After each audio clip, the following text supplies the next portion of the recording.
Metal no match for Mother Nature. The back of this van crumpled like a tin can after yesterday's windstorm blew through the GTA, toppling many trees just like this big maple here on Aldwych Avenue. Today, the cleanup continued, but residents were pretty concerned about the health of Toronto's tree canopy.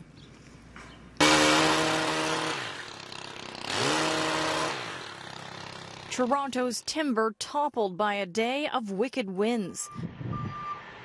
Crews with their hands full after a windstorm huffed and puffed and brought down a number of mature trees across Toronto.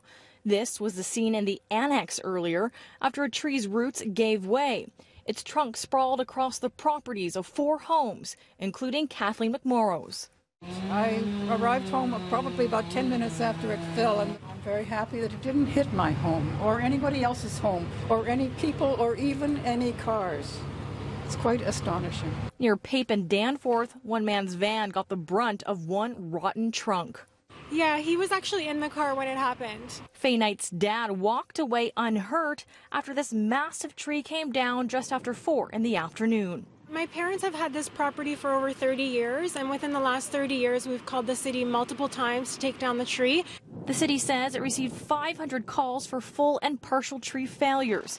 Staff have been working overtime to clear streets of debris and the way for hydro crews. We've been very busy.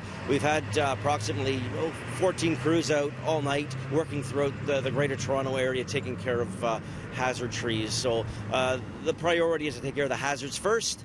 Immediate hazards first, and then from there we will address the minor ones as they come along. This is the second big blow to Toronto's tree canopy since the 2013 ice storm. The city estimated back then that 20% of the urban canopy was lost when thick, heavy layers of ice dragged down branches and limbs. The trees that we did see coming down are often the case is the trees that are already have some pre-existing structural problem. Arborist Todd Irvin recommends residents keep an eye out for signs of decay to possibly prevent scenes like this. Cracks in the trunks, areas where there's potentially decay, mushrooms growing on the grass, dead dead branches in the canopy of the tree. Good advice to keep you out of the woods next time Mother Nature takes a swing. A lot of the trees that are in this area are 100 years old, so I guess can't be too shocked.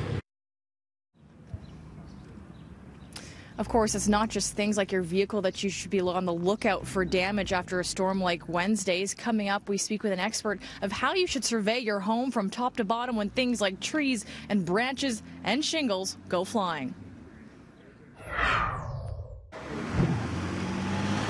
So Wednesday's windstorm was certainly a dramatic one. Throughout the show, we've been showing you all the damage from trees falling on cars to trees falling on homes. So what should you do as a homeowner if you suspect some damage has been done? Well, joining me now is registered home inspector Terry Carson. Thanks so much for joining us. Thank you very much, Amanda. I'm pleased to be here. Okay, so you know, in a windstorm, you could have everything from massive trees falling on your house to just shingles flying everywhere.